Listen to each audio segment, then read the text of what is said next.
नमस्कार, देवयानी व्यास और स्वागत है आपका जनता समाचार में। चलिए रुक करते हैं आज की खास खबरों पर।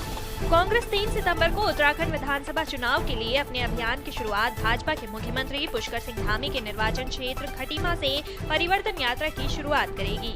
धामी तीसरे मुख्यमंत्री हैं जिन्हें राज्य ने पिछले 4.5 सालों में देखा है। देश में बेरोजगारी की उच्चतम दर भी दर्ज की है। ये कारक कांग्रेस को सत्ता में लौटाने के लिए उपजाऊ जमीन प्रदान कर सकते हैं। हालांकि इसका अपना घर राज्य के लिए अभियान समिति में प्रमुख 73 वर्षीय हरीश रावत और विधानसभा के विपक्ष के नेता 62 वर्षीय प्रीतम सिंह के बीच अंदरूनी कलह के क्रम में नहीं है। दोनों नेता सार्वजनिक रूप से एक से अधिक बार असहमत है।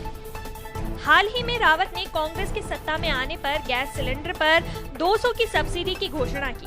हालांकि सिंह ने सार्वजनिक रूप से इस विचार को खारिज कर दिया है। उन्होंने कहा कि चुनावी वादों को तैयार करना पार्टी की घोषणा पत्र समिति पर निर्भर है। पार्टी ने रावत की इस घोषणा से भी दूरी बना ली है कि वो जय गणेश के नारे के साथ चुनाव लड़ेगी। 2016 में मुख्यमंत्री के रूप में रावत ने सरकारी कर्मचारियों को शुक्रवार को नमाज अदा करने के लिए 2 घंटे के ब्रेक की अनुमति दी थी। उस फैसले के लिए वो भी दक्षिणपंथियों द्वारा प्रेतवाधित है और अब इस तरह की घोषणाएं केवल इस हमले को बेअसर करने के लिए कर रहे हैं। पार्टी के एक वरिष्ठ नेता ने कहा कि केंद्रीय नेतृत्व ने विपक्ष की नेता और वरिष्ठ कांग्रेस नेता इंदिरा हृदय के निधन के बाद पार्टी पदाधिकारियों में फेरबदल करके गुटों पर लगाम लगाने का प्रयास किया था। रावत के पास अपना रास्ता था जब राहुल गांधी के उम्मीदवार सिंह को पीसीसी अध्यक्ष के रूप में हटा दिया गया और उनके अपने आदमी गणेश गोदियाल को बदल दिया गया। सिंह को विपक्ष का नेता नियुक्त किया गया। हालांकि पार्टी नेतृत्व ने जिस अनिश्चित संतुलन को बनाने की कोशिश की वो पहले से ही लड़खड़ा रहा है। लेकिन रावत के तीखे आलोचक उन्हें हल्के में नहीं ले रहे हैं। वो राज्य के सबसे चतुर राजनेता हैं और अगर कांग्रेस को इस बार चुनाव जीतना है तो वो नजरअंदाज नहीं करना चाहेंगे, क्योंकि उनका मानना है कि ये उनके पास आखिरी मौका है। कुमाऊं के वरिष्ठ कांग्रेस नेता ने कहा। प्रदेश प्रभारी देवेंद्र यादव ने कहा कि विचारों में मतभेद हो सकते हैं लेकिन ये पार्टी की एकता में आड़े नहीं आएंगे। कांग्रेस ये भी स्पष्ट है कि वो अभी तक मुख्यमंत्री पद का चेहरा नहीं पेश करेगी। हालांकि रावत अभियान समिति के प्रमुख होने के नाते वास्तव में अभियान का चेहरा बन जाते हैं। उन्होंने कहा कि हम निर्धारित प्रक्रिया का पालन करेंगे जहां निर्वाचित विधायकों को अपना नेता चुनने में पहला अधिकार मिलता है। इस मुद्दे पर बात करने के लिए हमारे साथ बीजेपी कुमाऊं मीडिया प्रभारी रश्मि रस्तोगी हैं।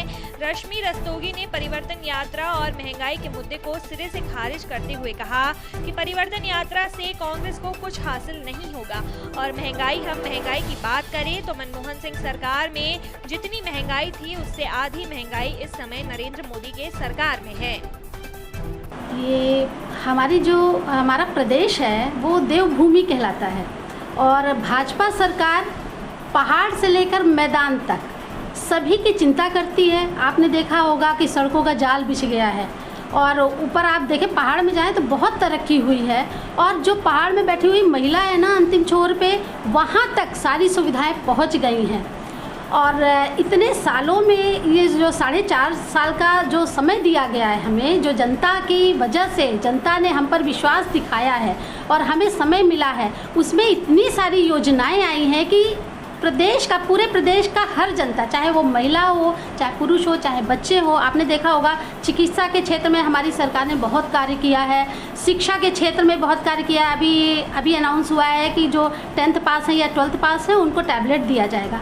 तो कहीं ना कहीं हमारी सरकार उनकी चिंता करती है। जो महिला घर में रहती है उसकी बड़ी चिंता है। इसीलिए किचन तक, मतलब हमारी सरकार ने किचन तक घुसने का प्रयास किया है कि जो महिला कार्य करती है उसको दिक्कतें आती हैं किचन में तो उसको सबसे पहले गैस को मुफ्त दिया गया है और जो बाकी लोगों को सब्सिडी दी गई है। तो हमारी सरकार लगातार लोगों के लिए कार्य कर रही है। प्रदेश की जनता बहुत खुश है और जन आशीर्वाद यात्रा जो थी हमारी, उसमें आप लोगों ने देखा होगा कि बढ़ चढ़कर लोगों ने इतना धन्यवाद किया हमारे सांसद जी जब आए थे। अगला सवाल आपसे ये है कि 3 तारीख से लेकर 6 तारीख के बीच में कांग्रेस अपना परिवर्तन यात्रा निकाल रही है। उन्होंने कहा कि बीजेपी सरकार जो है फेल हो गई है, अब जो है लोगों को परिवर्तन चाहिए।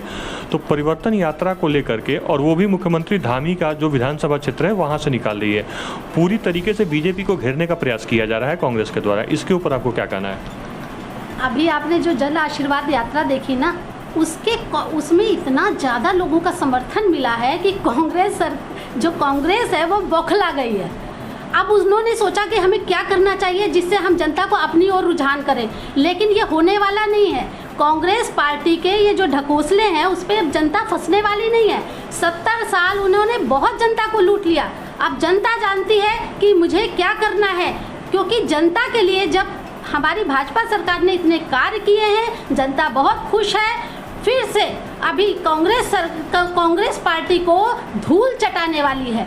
कांग्रेस के पास कोई मुद्दा नहीं है, इसलिए वो अब घर घर जाके भीख मांगने की कोशिश कर रही है और भीख भी नहीं मिलनी है। उन्हें एक भी वोट नहीं मिलना है। ये धराशाही फिर से होंगे, फिर से हमारी भाजपा सरकार आएगी, अब की बार 60 से भी ऊपर आएगी। ये हमारा विश्वास है जनता के प्रति। ठीक है, अगला जो सवाल आपसे ये है कि कल से लेके आज तक जो है विधानसभा में विपक्ष जो है कल साइकिल से आया था, आज ट्रैक्टर से आ रहा है। महंगाई के मुद्दे पर चाहे वो यूथ कांग्रेस हो चाहे इंडियन नेशनल कांग्रेस हो, हर तरीके से वो बीजेपी को घेरने का प्रयास कर रही है। देखिए, हमारी सरकार इतना अच्छा कार्य कर रही है, ये सोच भी नहीं पाते हैं, कांग्रेस सोच भी नहीं पाती है और हमारी सरकार पूरा कर देती है। तो ऐसी हमारी भाजपा सरकार है। आपने अभी देखिए कोवैक्सीन कितनी तेज़ी से लगी कि अब इस समय अब भीड़ नहीं है। क्यों नहीं है भीड़? क्योंकि मोस्टली लोगों को अब वैक्सीनेशन लोगों को लग गया है, वैक्सीन लग गई है, इसलिए भीड़ भी नहीं है। तो इनके पास कोई मुद्दा नहीं है कांग्रेस के पास, और महंगाई कहीं नहीं बढ़ी है।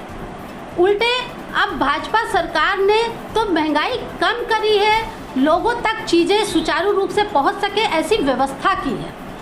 तो मैं नहीं मानती कि महंगाई बढ़ी है।